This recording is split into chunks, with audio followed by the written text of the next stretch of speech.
Halo guys, jumpa kembali dengan saya Pak Joko. Kali ini pada edisi Meniso IPA kita akan belajar bersama tentang materi kelas 8 IPA, yaitu sistem peredaran darah manusia. Pengen tahu apa? Ikuti terus.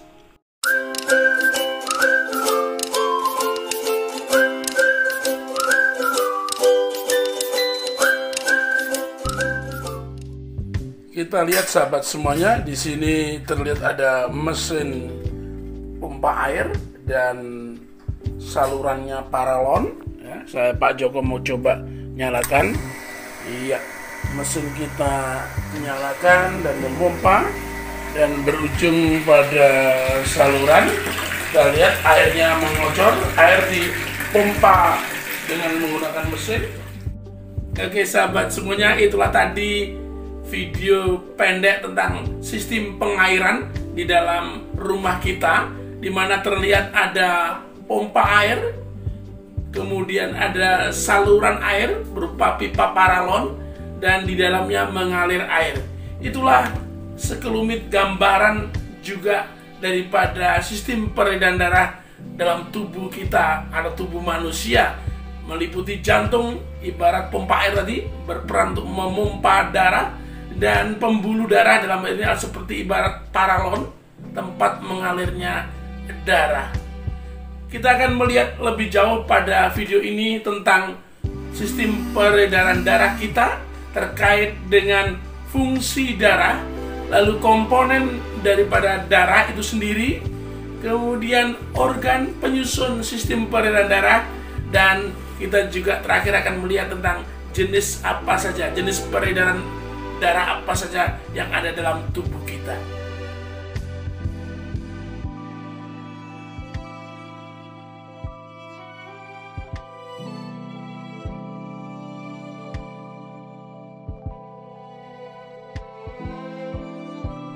Bicara tentang darah, tentu darah memiliki banyak sekali fungsi. Kita dapat golongkan menjadi 3 kelompok. Fungsi yang pertama adalah fungsi darah sebagai alat pengangkut. Dalam hal ini bisa mengangkut sari-sari makanan, mengangkut sisa metabolisme tubuh, mengangkut oksigen, dan juga mengangkut hormon tubuh. Yang kedua, fungsi darah adalah terkait dengan mempertahankan tubuh dari serangan bibit penyakit, untuk pertahanan tubuh, untuk melindungi tubuh. Ya. Kemudian yang ketiga adalah peranan darah sebagai alat untuk mencegah pendarahan, yaitu berperan dalam proses pembekuan darah.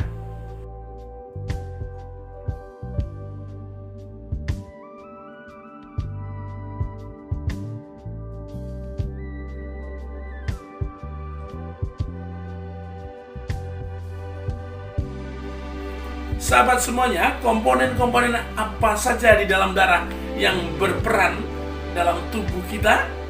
Mari kita simak bersama.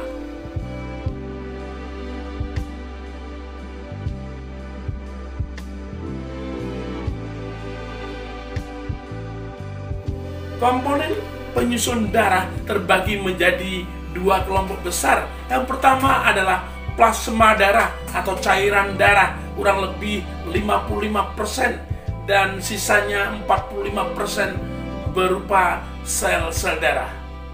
Plasma darah terbagi menjadi 2 kelompok. Yang pertama 90% berupa air, dan sisanya 10% berupa zat-zat terlarut seperti protein, garam mineral, kemudian bahan organik, dan juga hormon.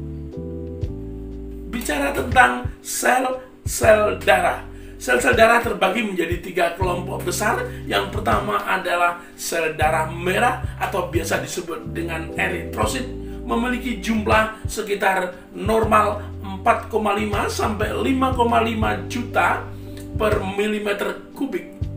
Dan yang kedua adalah sel darah putih atau leukosit, ya, yang memiliki jumlah normal berkisar 6 sampai 10.000 per milimeter kubik. Dan yang terakhir adalah keping darah atau biasa disebut dengan trombosit, memiliki jumlah normal berkisar 250 sampai 500.000 per milimeter kubik.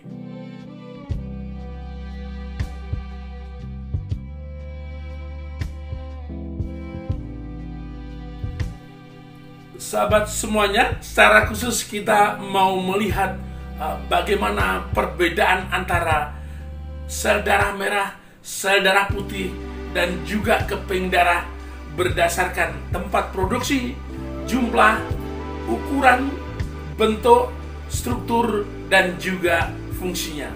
Mari kita lihat dalam paparan tabel berikut ini.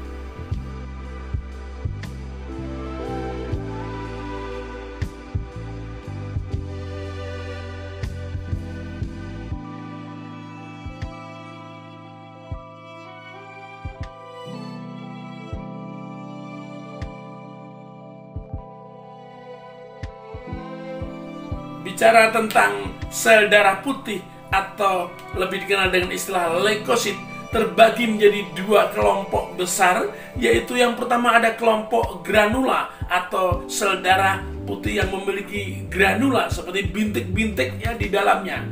Contohnya seperti basofil, eosinofil, dan neutrofil.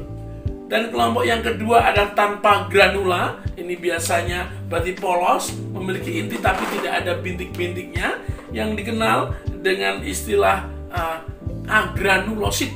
Ya, contoh yang sering muncul adalah monosit dan limfosit.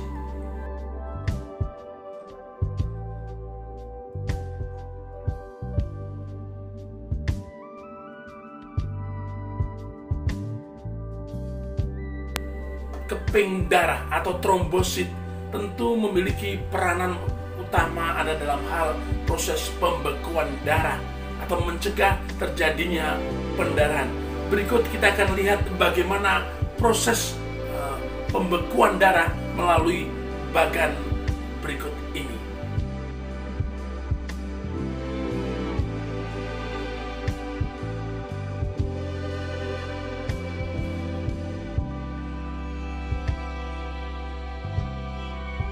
Kita lihat, ketika terjadi luka, maka trombosit akan pecah mengeluarkan enzim berupa trombokinase atau tromboplastin. Selanjutnya, tromboplastin ini dengan dibantu oleh vitamin K dan ion kalsium akan merubah protrombin menjadi trombin. Dan selanjutnya, trombin akan berperan untuk merubah fibrinogen menjadi fibrin yang akan berperan dalam menutup luka kita. Itulah proses pembekuan darah.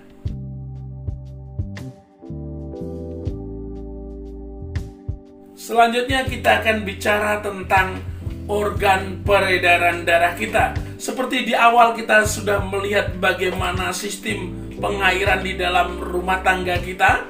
Berarti ada dua di sini sistem peredaran darah kita, organ penyusunnya. Yang pertama adalah jantung. Jantung memiliki peranan utama sebagai alat untuk pemompa darah. Jantung berada di letaknya di rongga dada di sebelah kiri kita, terlindungi oleh tulang rusuk kita.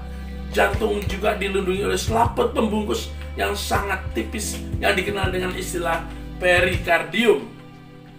Jantung kita terbagi menjadi 4 ruang, di mana bagian atas kita kenal dengan istilah dengan serambi, dan bagian bawah kita kenal dengan istilah bilik.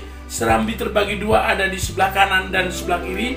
Begitu juga bilik kita kenal dengan istilah bilik kanan dan bilik kiri. Di antara serambi kanan dan bilik kanan dibatasi oleh sebuah katup yang dikenal dengan istilah katup tricuspidalis, sedangkan di antara serambi kiri dengan bilik kiri dibatasi oleh katup yang disebut dengan katup bicuspidalis. Aliran di dalam peredaran darah adalah dari serambi kanan akan menuju ke bilik kanan, dan selanjutnya akan keluar ke paru-paru, kemudian dari paru-paru akan kembali masuk di dalam serambi kiri, akan turun ke bawah di dalam bilik kiri, dan dari bilik kiri akan keluar lagi ke seluruh tubuh, kemudian dari tubuh akan kembali lagi ke serambi kanan. Oleh karenanya peredaran darah kita disebut dengan peredaran darah ganda, karena dalam sekali beredar akan melalui jantung sebanyak 2 kali.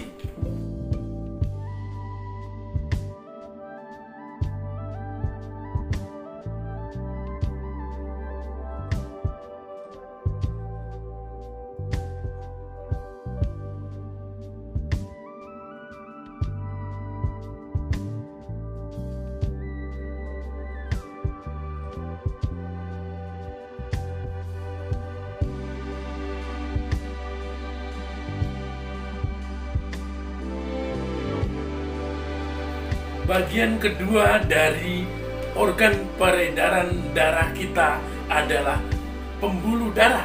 Ibarat seperti tadi adalah paralonnya. Berarti pembuluh darah juga demikian di tempat mengalirnya darah. Pembuluh darah terbagi menjadi 3 macam. Yang pertama adalah pembuluh darah kapiler, yaitu pembuluh darah yang sangat halus atau lembut dengan dinding pembuluh darahnya yang sangat tipis. Pembuluh darah ini berfungsi menghubungkan antara ujung vena atau pembuluh darah vena dengan ujung pembuluh darah nadi atau arteri. Yang kedua adalah pembuluh darah nadi atau pembuluh darah arteri, yaitu pembuluh darah yang berperan mengedarkan darah dari jantung ke paru-paru dan jantung ke seluruh tubuh. Berarti pembuluh darah ini adalah membawa darah meninggalkan jantung. Yang ketiga adalah pembuluh darah vena atau pembuluh darah balik yang mengedarkan darah dari paru-paru ke jantung atau dari seluruh tubuh ke jantung. Artinya pembuluh darah ini adalah membawa darah kembali atau balik ke jantung.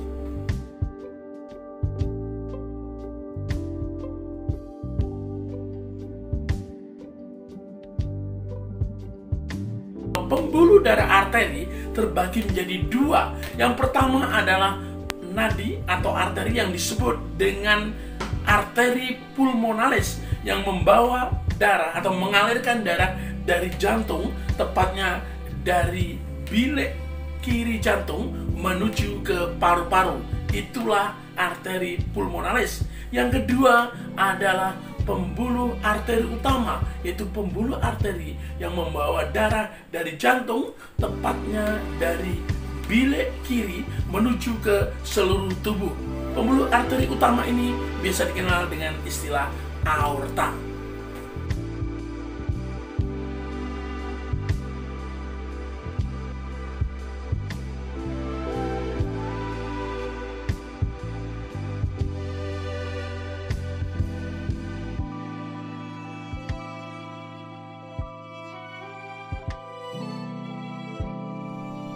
Selanjutnya pembuluh darah vena juga terbagi menjadi 2. Yang pertama ada vena pulmonalis, yaitu pembuluh darah vena atau balik yang membawa darah dari paru-paru balik ke jantung menuju ke serambi kanan. Itulah vena pulmonalis. Yang kedua adalah vena cava, yaitu pembuluh darah yang membawa darah dari seluruh tubuh kembali ke jantung, tepatnya ke serambi kiri. Sahabat semuanya, khusus pembuluh darah vena cava terbagi menjadi 2 kelompok. Yang pertama ada vena cava superior yang mengalirkan darah atau membawa darah dari bagian tubuh atas kita, kepala, pundak, tangan masuk ke dalam serambi kiri. Yang kedua adalah vena cava inferior yang membawa darah atau mengalirkan darah dari bagian tubuh bawah kita, dari kaki, badan, dada menuju ke serambi kiri. Sahabat semuanya, dari penjelasan tadi tentu kita dapat simpulkan juga bahwa pembuluh darah yang membawa darah kotor atau yang berasal dari seluruh tubuh berarti ada 2. Yang pertama vena cava dari tubuh menuju ke jantung, dan yang kedua yang dari jantung sebelah kiri menuju ke paru-paru, yaitu arteri pulmonalis. Itulah pembuluh darah yang membawa darah kotor atau darah yang banyak mengandung CO2. Dan sebaliknya, pembuluh darah yang membawa darah bersih atau darah yang banyak mengandung oksigen, yang pertama tentu adalah vena pulmonalis yang membawa darah dari paru-paru menuju ke jantung, dan yang kedua adalah aorta atau pembuluh arteri utama yang membawa darah dari jantung, tepatnya dari bilik kiri ke seluruh tubuh.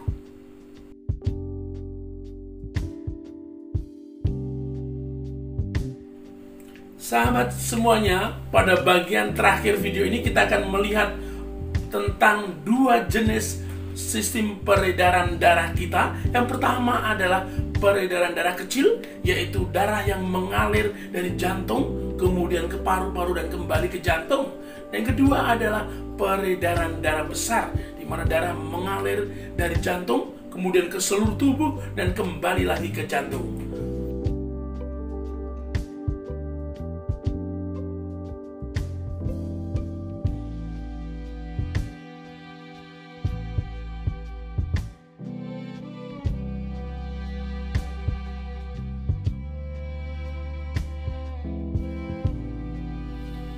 Sahabat semuanya, selanjutnya Pak Joko akan menjelaskan lebih rinci bagaimana aliran untuk peredaran darah kecil dan peredaran darah besar. Kita mulai dengan peredaran darah kecil, dimulai dari bagian bilik kanan. Darah akan mengalir melalui pembuluh darah arteri pulmonalis menuju ke paru-paru. Kemudian di paru-paru akan terjadi pertukaran CO2 dan oksigen. Oksigennya kemudian akan dibawa oleh vena pulmonalis menuju ke serambi kiri. Itulah alur peredaran darah kecil.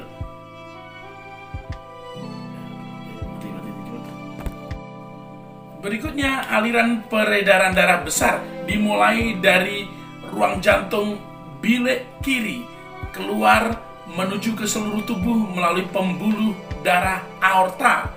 Kemudian di dalam tubuh akan terjadi pertukaran antara oksigen dengan CO2, dan CO2 akan dialirkan menuju ke serambi kanan melalui pembuluh darah vena cava. Itulah aliran peredaran darah besar. Oke sahabat semuanya, itulah tadi gambaran tentang sistem peredaran darah manusia. Semoga video ini dapat semakin mempermudah dalam mempelajari materi ini. Pastikan untuk selalu tonton ulang-ulang agar semakin maksimal dalam memahami materi. Terima kasih, tetap setia mendukung karya kami dengan memberikan like, comment, and subscribe. See you guys!